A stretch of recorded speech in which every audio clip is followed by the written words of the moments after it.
Hello everyone and welcome back to the channel. Gas prices are skyrocketing up and we're going to talk about why. First off, what's happened with the OPEC meeting this past week, what the government's current plan is, how both of these things affect oil and gas prices, and where we see oil and gas prices going in the future. So let's get into it. First things first, what is OPEC?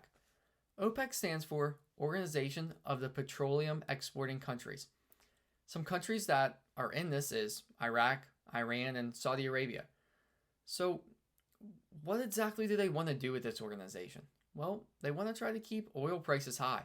And that's because it's an item that they have a really high abundance of. So they want to try to make maximum profit off of something that they can easily get, especially in their countries. So how are they doing this? How are they controlling this price and what are they doing about it? Well, they're actually making the supply more scarce. A lot of countries in Europe used to get their supply of oil from Russia, but now because of the conflict with Ukraine, they've decided to not get their oil from Russia. That means that we're even more dependent on getting our oil from these OPEC countries. What does that result in? Well, that results in higher demand for this supply. They're lowering the supply and it's causing the price to go really high. But what was the current situation like before? Well, they were producing most of the world's oil, but more importantly than that, they had this meeting this past week. And they decided that they were going to start producing 2 million barrels less per day of oil, collectively. So, is that something new? Is that different? Well, I don't think it really is. If you look at the data, you can see that they were already producing 2 million barrels of oil less per day than their original quota was. So, yeah, this might sound really dangerous and really bad for the supply of oil, but it's really not. Now, if they would choose to do 2 million barrels less than what their quota is now, that could start to be something. And that's where the US government stepped in because they saw this lack of supply in oil.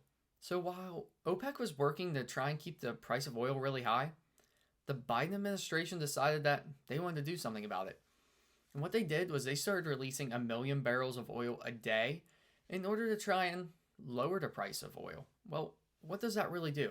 That actually lowers the price of gas. And that's where Americans were seeing the hardest hit on their bank accounts and in their budgets. Previously, gas was over $4 a gallon in a lot of places. Now it's starting to come down and the national average is right about $3.85 a gallon. So not really too bad. But what's going to happen when we stop making this artificial supply of oil that isn't really there? We're using our reserves, so what happens when we stop doing that?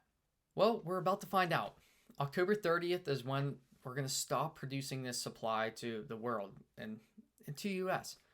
And with that, OPEC's still going to lower their complete production of oil, so it's going to cause some pain. It's going to cause pain where Americans see it most, and that's at the pump.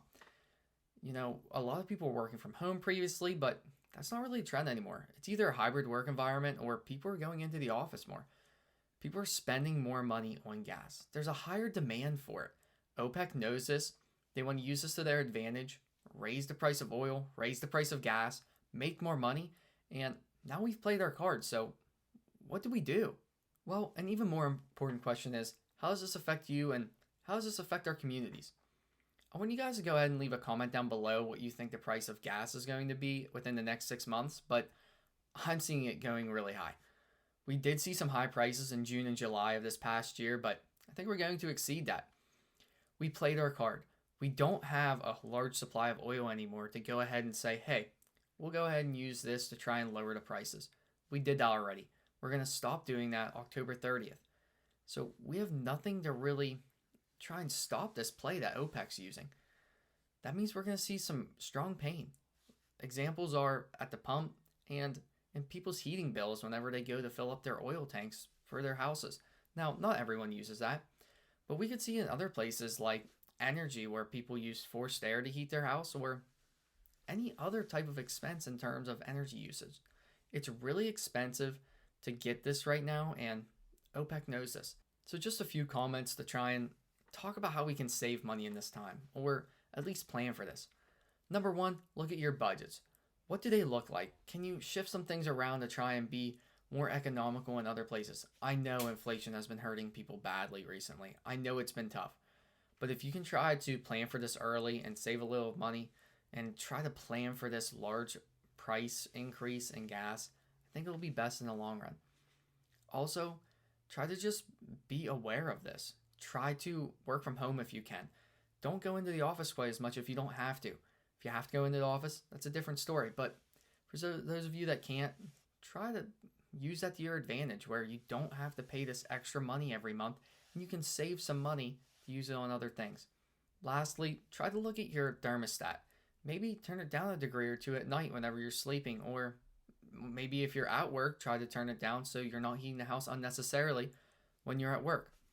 No matter what, this is going to be a tough time for America. So we need to stick together, think about how we can best do this, and try to leave comments below what you think we could do to try and help save money on our heating bills and with gas bills. Well, guys, that's all I have for you today. Make sure you hit the like button and go ahead and subscribe. It really helps out the channel, and I don't want you to miss any of our content.